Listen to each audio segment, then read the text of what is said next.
शत्रूशी झुंज देत या मराठी वादळानं पन्हाळाही सर केला आणि मावळ्यांचा आनंद गगनात मावेनासा झाला.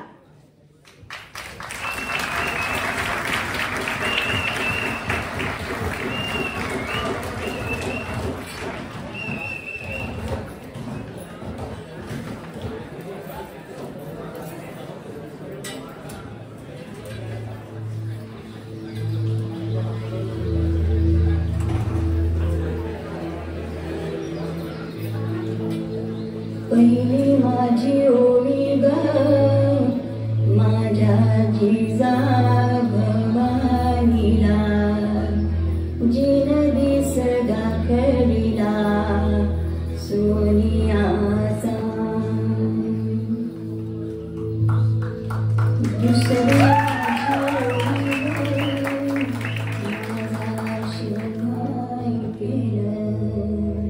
राज्य पृथ्वीचे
सोबतच माँसाहेब जिजाऊ स्वराज्य विस्ताराकडे लक्ष देत होत्या.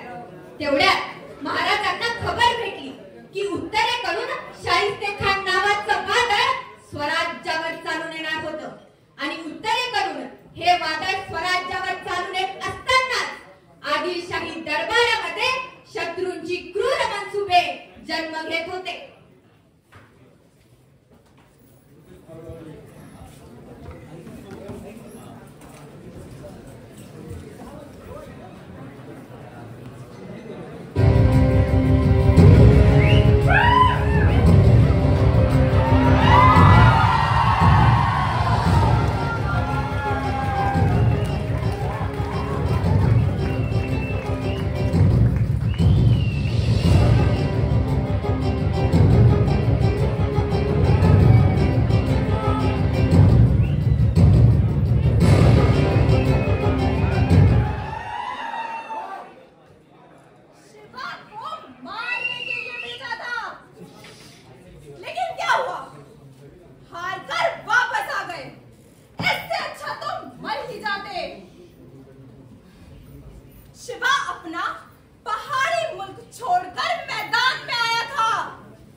हमें बस एक मौका, सिर्फ एक मौका चाहिए उस शिवा को पकड़ने का। गद्दारों के लिए इस दरबार में कोई जगह नहीं है सिद्धि जौहर। माफ कीजिएगा, लेकिन हमारी गद्दारी की जो भी बातें आपने सुनी है वो सब अफवाहें थी। हमारे खिलाफ कोई साजिश कर रहा है। अपनी वफादारी साबित करने का सिर्फ एक मौका चाहते हैं। आप जैसे बागी यहाँ घर जला रहे हैं और वहां वो शिवा पूरी सल्तनत जलाने में लगा है। दफा हो जाओ हमारे सामने से।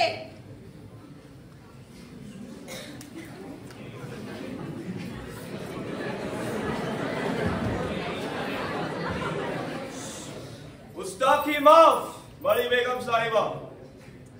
मुझे लगता है हमें सिद्धि को ही भेजना चाहिए। वो शिवा सिद्धि के हाथों मारा गया तो वो कमबख्त शिवा हमारे रास्ते से हट जाएगा, और अगर उस शिवा ने सिद्धि को मार दिया तो भी कोई गम नहीं, उल्टा हमारा एक बागी कम हो जाएगा। दोनों तरफ से फायदा हमारा ही है।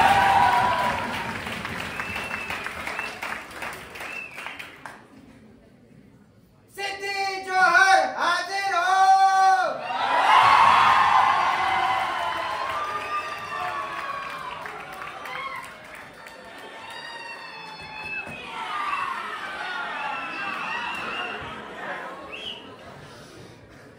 ठीक है, हमने फैसला कर लिया है। अब तुम ही जाओगे और उस शिवा को पकड़ कर लाओगे। लेकिन अगर तुम नाकामयाब रहे सिद्धि, तो हम तुम्हारा वो हाल करेंगे कि तुम सोच भी नहीं पाओगे। मेहरबानी बड़ी बेगम साहिबा, हम आपको एक भी शिकायत का मौका नहीं देंगे।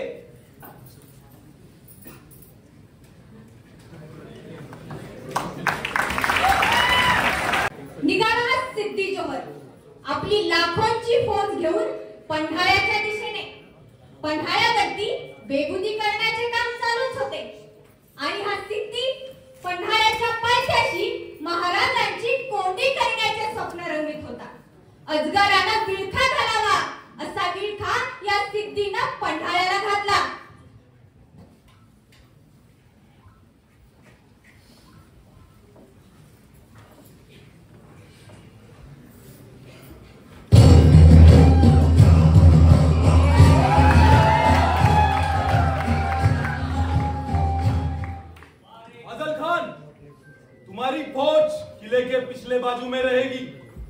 ये सिवा के लोग कहीं से भी दगा दे सकते हैं। और मसूद, तुम्हारी एक टुकड़ी किले के चारों ओर घूमती रहेगी। कहीं भी कुछ गलत लगा तो सीधा हमला बोल देना और चौकन्ना रहना। ये मराठे कभी सामने से वार नहीं करेंगे। छिप छिप के वार करना इनकी फितरत में है। और देखते हैं कब तक ये शिवा इस किले में छिपा रहेगा। रसद खत्म होने के बाद उसे नीचे आना ही होगा। चौकन्ना रहना। जी हुजूर।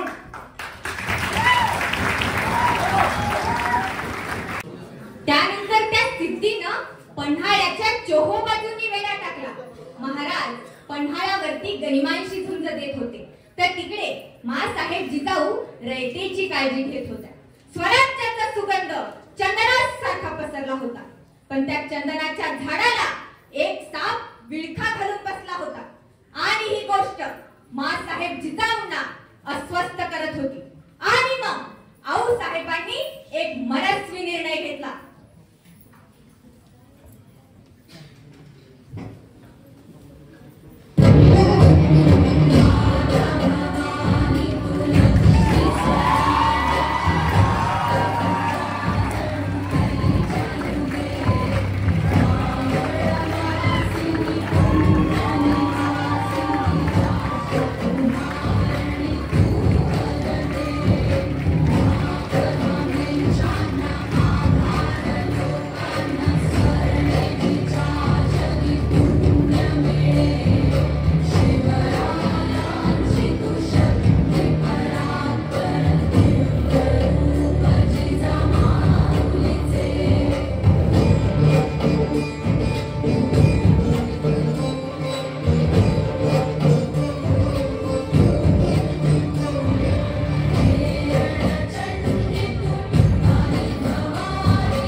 गेले 4 महिने झाले लेकरं पन्हाळ्यावरती अडकले, त्यांना सोडवायला जायला नको।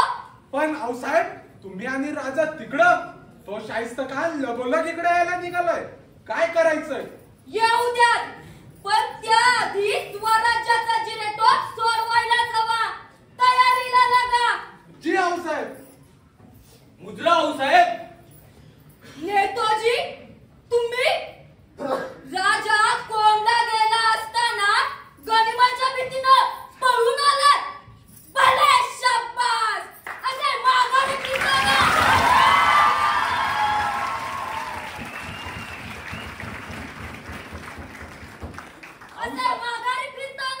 संकोच नाही वाटला? आऊसाहेब, पण नाही ना जवाब तुमच्याकडे?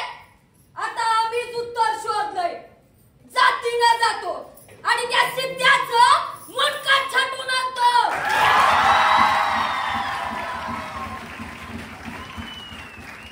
आऊसाहेब, अहो राजांच्याच हुकमाने विजापूर मारायला गेलतो। पुण्याच्या मुलखात मोगलांनी तजवीज केली म्हणून इकडे आलो। आऊसाहेब, राज पन्हाळगडी अडकून पडलत ना व तुम्ही चिंताच करू नका। आई भवानी हाय पाठ राखीन। आता जातो आणि त्या पन्हाळ्याचा वेढा फोडूनच येतो।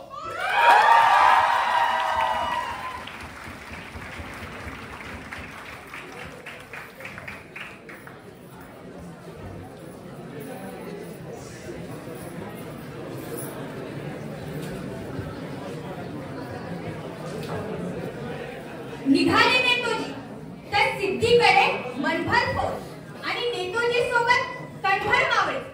समोर संख्या दुप्पट असूनही हर हर महादेवची गर्जना करत नेतोजी मावळ्यांसोबत रणांगणात तुटून पडले। प्रयत्नांची पुरुषार्थ केली, पण अखेर नेतोजी पन्हाळ्याचा वेढा फोडण्यात मात्र अपयशी ठरले. आणि मग काय, महाराजांनी एक युगत मांडली.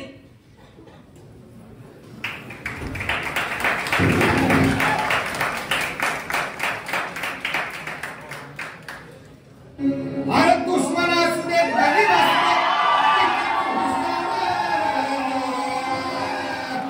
दे, भारत दुश्मन असू दे, गरीब असू दे, किती बी हुशार,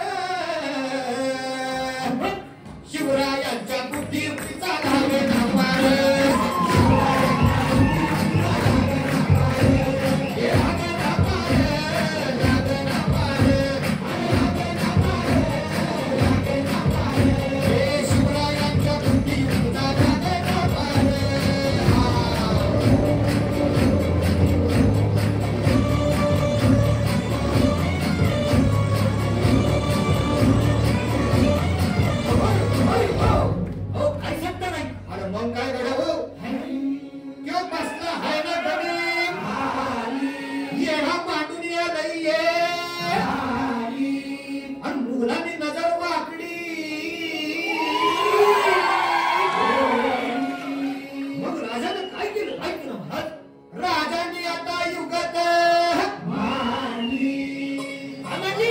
युगत मांडली, युगत मांडली.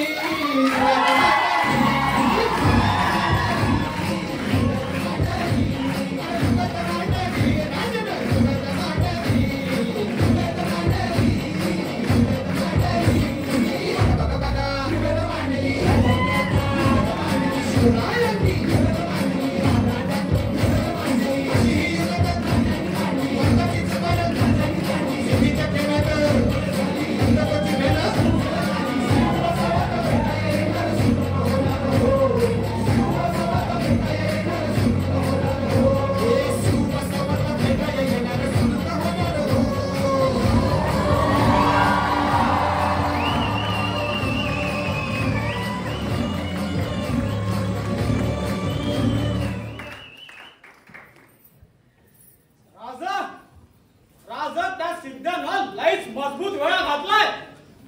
मुंग्या सुद्धा आत बाहेर जाऊ शकत नाही. आणि त्यात भर म्हणून ती टोपीकर माकडबी आली आहे त्याच्या सोबतीला, ते पण तोफा घेऊन. एकीकडून सिद्धी आणि एकीकडून शाहिस्ते खान. आता आम्ही संपलो असे वाटून हे टोपीकर सुद्धा आले आमच्या बैलाच्या छावणीत त्यांच्या मदतीला. व्यापाराचं कारण काढून या देशी आलेली ही मंडळी, यांना व्यापारापेक्षा या देशाच्या राजकारणातच अधिक रस. यांना वेळेवरच घेतले नाही तर भविष्यात फार त्रासदायक ठरतील. होय राजे, पण यातून आता मार्ग काढावाच लागेल, कारण लवकरच गडावरची रसद देखील संपेल. होय बाजी, आपल्याला लवकरच हा गड सोडून एका पावसाळा रात्री नजीक असलेला विशाळगड जवळ गेला पाहिजे. आणि विशाळगडावर पोहोचताच नव्या जोमानं सिद्धीवर परत हल्ला चढवू. अगदी योग्य विचार आहे राजे. आपण जर इथून बाहेर पडलो तर आपणास गनिमाची दोन्ही बाजूनं कोंडी करता येईल. शत्रूची कोंडी करायची असेल तर शत्रूला गाफील ठेवूनच गड उतरावा लागेल. मग त्यासाठी काय बेत आहे तुमचा नाईक? राज, बेत असा आहे की जेव्हा आपण गड उतरू आपल्या बरोबर 2 पालख्या राहतील. एका पालखीमध्ये तुम्ही असाल आणि एका पालखीत शिवा काशील. पण नाही शिवा, राज, 2 पालख्या राहतील तर दुश्मनाला चकवा देता येईल आणि गड उतरायला वेळ सुद्धा मिळेल. पण नाही, आम्ही आमच्यासाठी शिवाचा जीव धोक्यात घालायचा तसं नाही राज. गस्तीची पथक हुकली की शिवा तिथंच पालखी सोडल आणि आपल्याला येऊन मिळेल की काय रे शिवा? वैराज, तुम्ही काही बी काळजी करू नकासा. नाही, आम्हाला हे मान्य नाही. शिवा, आम्हाला आमच्या प्रत्येक मावळ्याचा प्राण प्रिय आहे.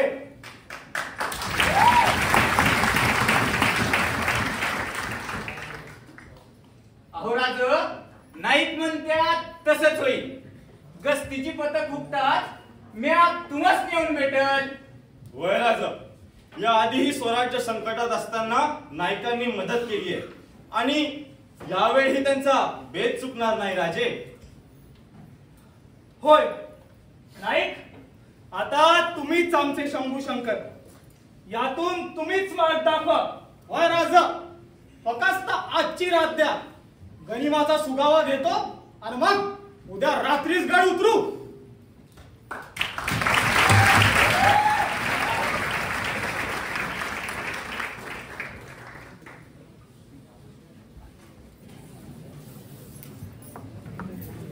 पन्हाळ्यावरून विशाळगडाकडे जाण्यासाठी नाईकांनी सागरातून मोती शोधावा त्याप्रमाणे वाट शोधून काढली.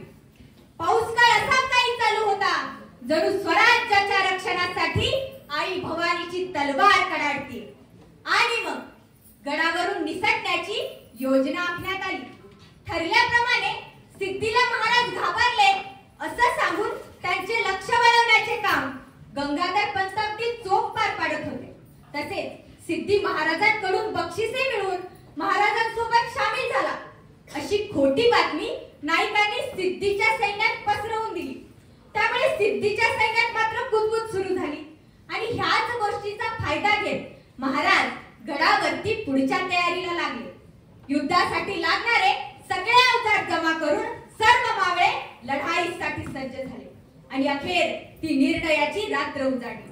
12 जुलै 1660 आणि महाराज आपल्या जिवलग मावळ्यांसोबत निघाले. आता वेळ होती ती गडावरून उतरायची.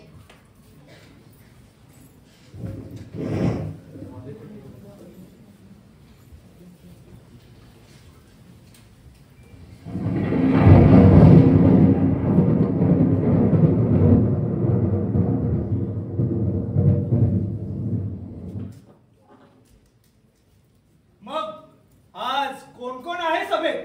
राजा, हिरडस मावळातील 600 मावळे आहे आपल्या सोबत. आम्ही सगळे म्हणजे बांधवांची सेना आणि या सेनेतला प्रत्येक बांधलवीर तुमच्यावरून जीव ओवाळून टाकायला तयार आहे राजे.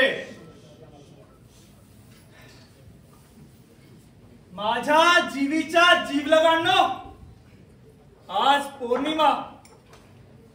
पौर्णिमेला आपण चंद्रदर्शन घेतो. पण आज त्या आभाळातल्या चंद्राला काळोख्या ढगांनी झाकलंय आणि स्वराज्याचा चंद्रमा त्या सिद्धीच्या सैन्यात अडकलाय.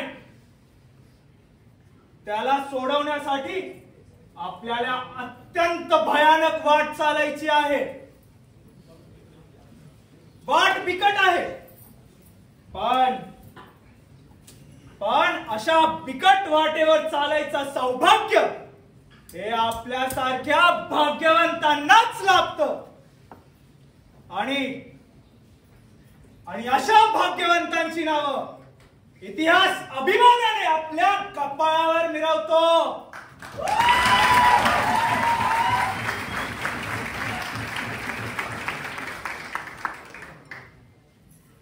आपला घास घेण्यासाठी वैरी तिथे काळ दाढा वासून आसुरी आनंदाने आपली वाट पाहतोय. पण त्याला हे माहित नाहीये की मृत्यूच्या अशा अक्रळ विक्रळ दाढा पाहून आम्ही घाबरत नसतो.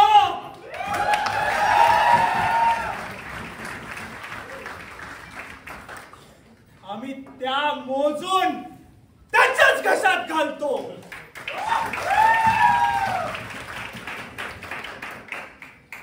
आणि म्हणूनच आम्हाला मराठे म्हणतात.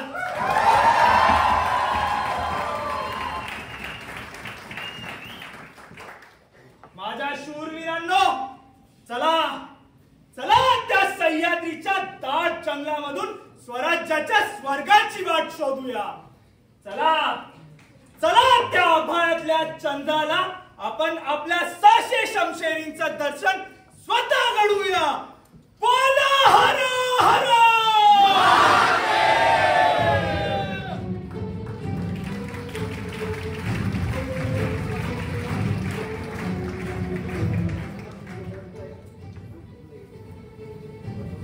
सह्याद्रीच्या त्या दाट जंगलामधून महाराज आणि त्यांचे सर्व मावळे वाट चालत होते आणि ठरल्याप्रमाणे शिवा काशीत आता वेगळ्या मार्गाने जाण्यासाठी निघाला.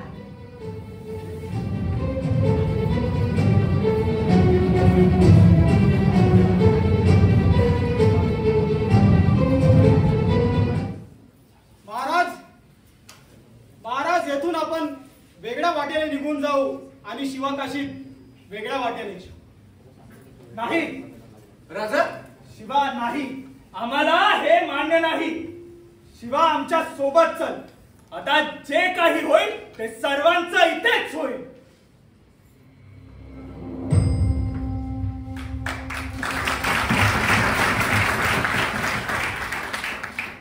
राजा, लहान तोंडी मोठा घास घेतोय, पण माझं भाग्य किती बघता. माझ्या आई बापांची पुण्य किती बघता. राज, ही तुमची कापड. राज, ही तुमची कापड जाऊन माझ्या अंगाला लागली ना, तेव्हाच शिवा मेला. आता उरलाय तुमचा आत्मा आहे फक्त.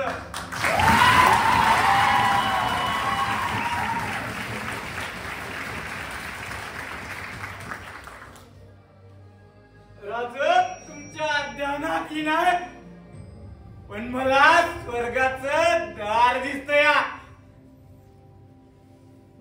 आवाज काय पाहिजे या माणसाला. लोक माणूस आयुष्यभर कसा कसा जगला हे सांगतात. हे लोक माणूस आयुष्यभर कसा कसा जगला हे सांगतात. पण माझ्या बाबतीत हे लोक सांगतात त्यो शिवा असा अभिनंदन की हो शिवाजी राजाचं मरण गेला.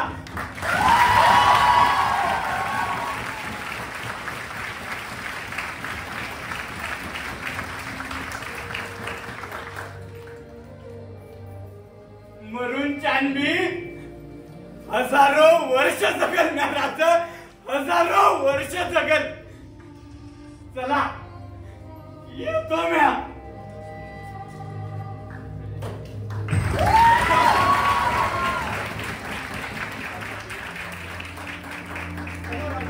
राजा वेळ दौडू नका. चला राजा, चला राजा, चला.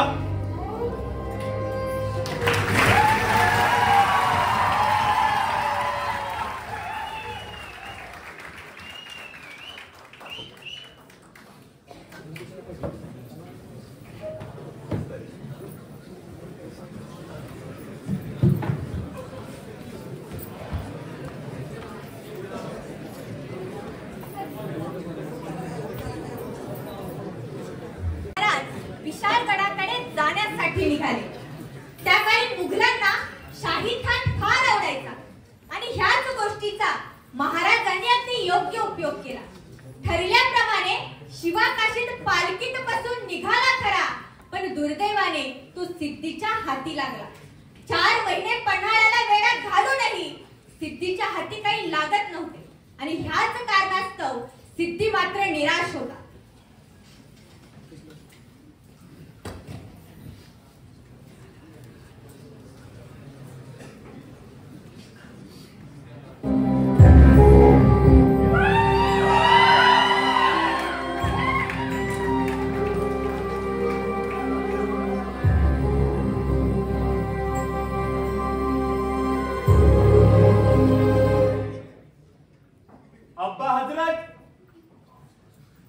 अब्बा हजरत, हमें अकेले में रहने दो मसूद. तनाई छोड़िए, जश्न का ऐलान कीजिए. हम आपके लिए तोहफा लाए हैं. पधारिए राजा साहब। शिवाजी हमसे दगा कर रहे थे। दगा? और हम? और नहीं तो क्या, भाग तो रहे थे। मुंह संभाल के। मराठे कधी पळत नाही, पळायला लावतात।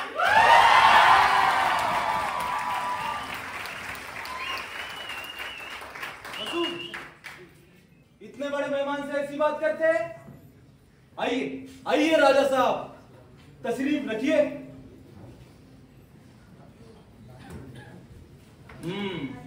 ही झाली राजाशी वागायची पद्धत।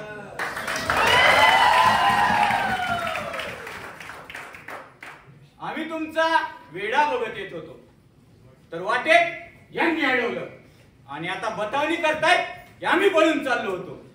ही गुस्ताखी आम्ही सहन करणार नाही। मराठा एक वेळ कटून मरल, पण अपमान सहन करणार नाही।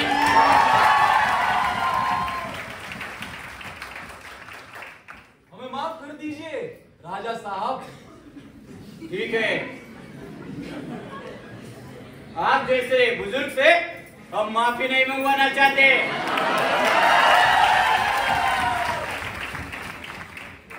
कहिए। बस एक छोटी सी बात चाहते हैं आपसे। या तो आप हमें आदिल शाही में चाहिए, नहीं तो हमारा मुल्क हमें वापस। जोहर साहब, हे समद रानातल्या वाघरावाने असत। जिथं त्याची ताकद असते तिथं त्याच्या पंजाचे ओरखडे दिसतातच, आणि आमच्या पंजाचे ओरखडे तर आदिलशाहीने पहिलेच आहेत। कारण या जंगलाचा वाघ शिवाजी राजा आहे।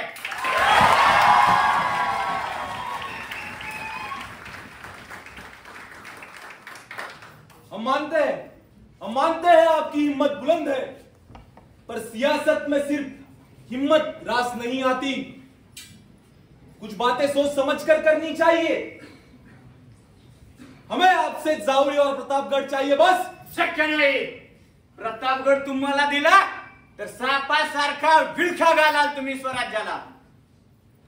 राजा जी, इतनी मुश्किल घड़ी में भी आप इतना हटपन कर रहे हो। हट्टाला पेटतो त्यालाच मराठा म्हणतात।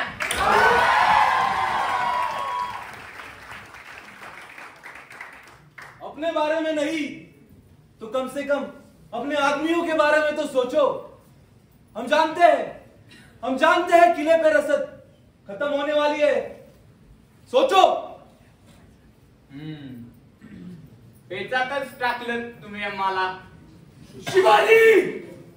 शिवाजी कहाँ है? ये क्या गुस्ताखी है फाजल खान? जोर साहब, कहाँ है वो शिवा? ये क्या है? ये सामने ही तो बैठे हैं राजा साहब। शिवाजी! ये शिवाजी नहीं है। खामोश!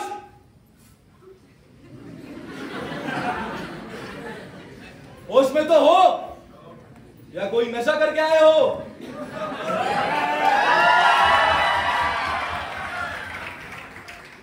नहीं, और ये शिवाजी नहीं है। हमने देखा है उसे एक ही पल। वो चेहरा हम जिंदगी भर नहीं भूल सकते। नहीं भूल सकते। ये शिवाजी नहीं है, यकीन कीजिए हम पे। नहीं आप हजरत, हमने तो पालकी पकड़ी थी। अब पालकी में तो राजा ही होगा ना। ये हमेशा जरूरी नहीं होता मसूद।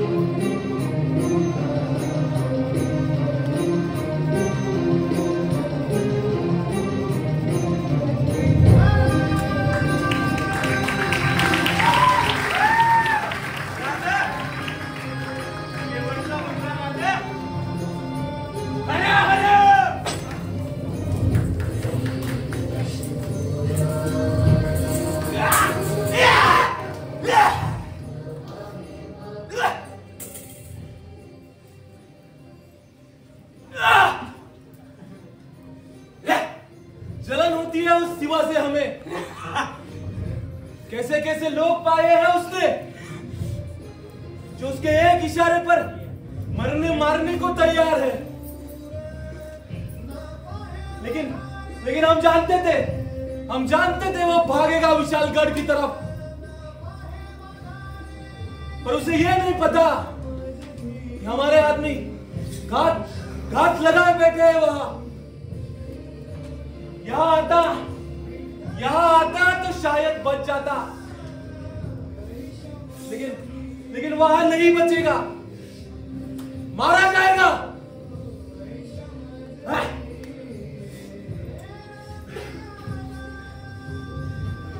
हम करना तो नहीं चाहते, लेकिन काफिर हो, मारना तो पड़ेगा ही।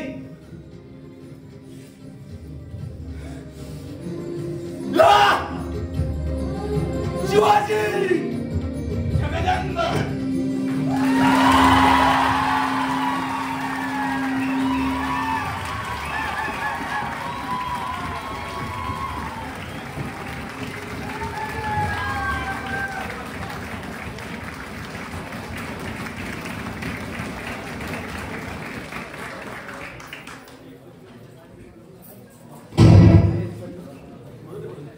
फाजल खानच्या त्या दोन संशयी डोळ्यांनी शिवा काशीतला ओळखतात समशेर फिरली आणि शिवाचं मस्तक छाटलं गेलं। आपण मरणाच्या गोटात चाललोय हे माहित असतानाही शिवा हसत मरणाला सामोरं गेला, कारण स्वराज्य हे तिथल्या रयतेचं राज्य होतं आणि जिथं रयतेचं राज्य असतं तिथं माणसं मरायला आणि मारायला कधीच मागं पुढं बघत नाही।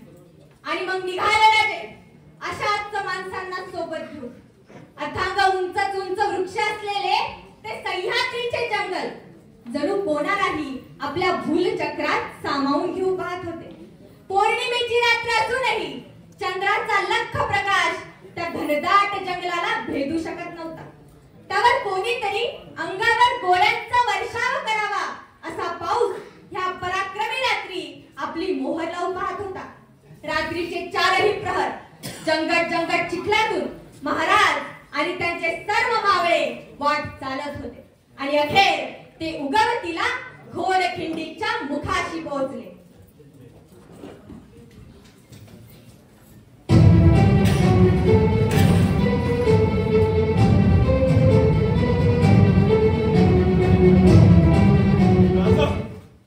राजा गणिम दिसायला लागलाय। आता आपण कितीही धावलो तरी अर्थ नाही। राजा तुम्ही पुढे व्हा, आम्ही हा लोंढा इथेच अडवतो। नाही बाजी नाही, आता कोणीही कुठेही जाणार नाही। आता जे काही होईल ते सर्वांचं इथेच होईल। बोला हर हर राजा ऐका राजा, तुम्ही जर गनिमांच्या हाती सापडला तर सगळी मराठेशाही वाहून जाईल। तुम्ही ऐका आमचं राजे आणि पुढे व्हा, आम्ही आहोत इथे। तुम्ही गडावर पोहोचस्तर या घोडखिंडीत अडवून ठेवेल गनिम। अहो बाजी, शेवटी कर्माशिवाय उरतच काय? अहो इतिहास सांगेल एक मोठा विजय मिळवून त्या मराठी राजाचं रक्त शेवटी त्या मातीतच मिळून गेलं। काळजी करू नका राजे, आता हीच आमची जागा। कोणाचं नाव कुठे कोरलं जातं, आमचं या इथे कोरलं जाणार आहे। राजे आता हेच आमचं वैकुंठ आणि हीच आमची पंढरी। मात्र आजचा उत्सव साजरा करू द्या। राजे जसं पांडुरंगाबरोबर त्याच्या भक्तांचं नाव जोडलं जातं तसं तुमच्या बरोबर आमचं नाव जोडायची ही संधी अशी हिरावून घेऊ नका। राजे माझ्या डोळे देखत मी तुमचं बरं वाईट झालेलं बघू शकणार नाही। पण बाजी राजे पुरे झालं, तुम्ही आमचं ऐकलं नाही तर तुमची ही कट्टार माझ्या काळजात खुपसून तुमच्या पायावरती रक्ताचा सडा सांडवीन। मग खुशाल लढायचं असेल तर लढा। चला राजा,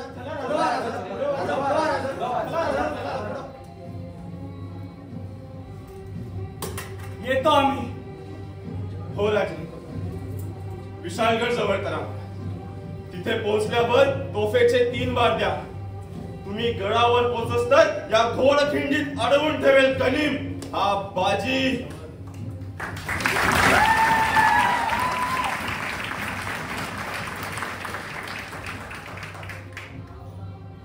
या राजा, या. निघा राजा. मुजरा असावा, कदाचित शेवटचाच. अहो बाजी, असे अभद्र बोलू नका. बाजी, आपल्याला परत भेटायचंय.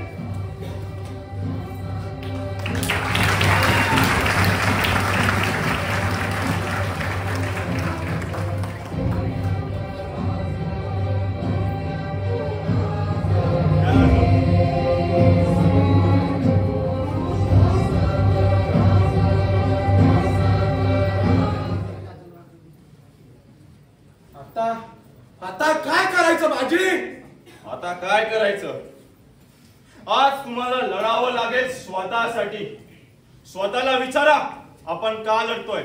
उत्तर नाही मिळालं तर मी सांगतो, स्वातंत्र्यासाठी.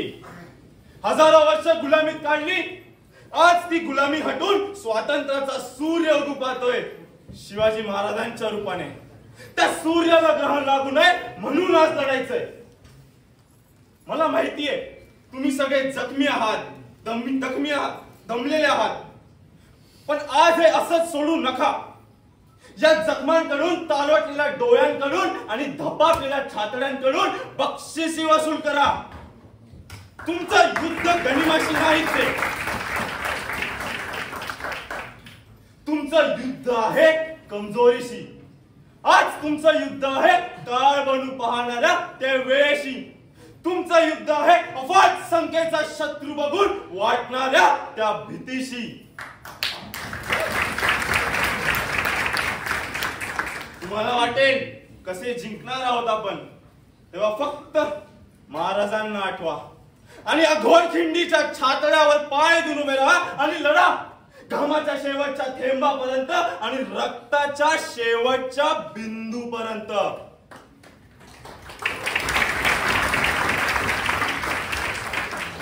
मी सांगतो, आज जर राजांना वाचवलं तर या घोडखिंडीच्या दगडावरती तुमची नावं कायमची कोरली जातील आणि तुम्हाला तुमचा हक्क हक्काने मागता येईल. आणि त्या हक्काचं नाव आहे स्वराज्य.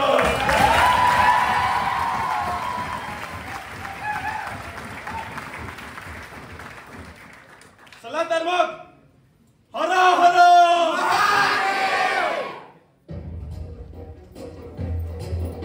हमला.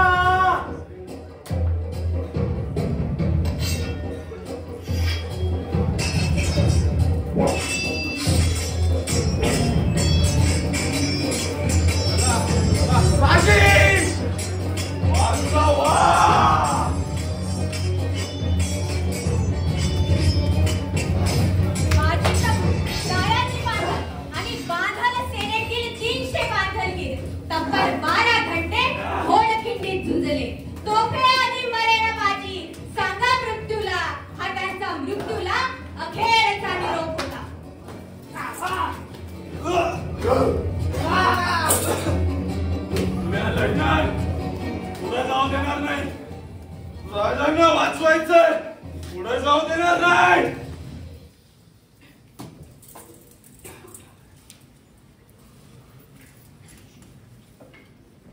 आमचा बाजी तिथे घोडखिंडीमध्ये तोफेंच्या आवाजाची वाट पाहतोय.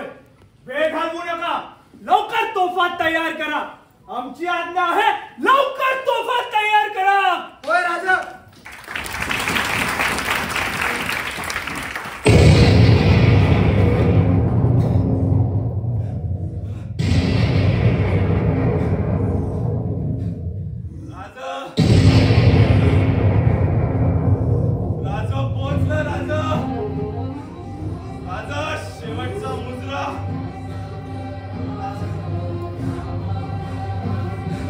राजा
सर्व मान्यवर आणि प्रेक्षकांनो, शिवगंधर्व नाट्य प्रयोगाच्या यशस्वी सादरीकरणानंतर मी सर्वांचे मनापासून आभार मानते.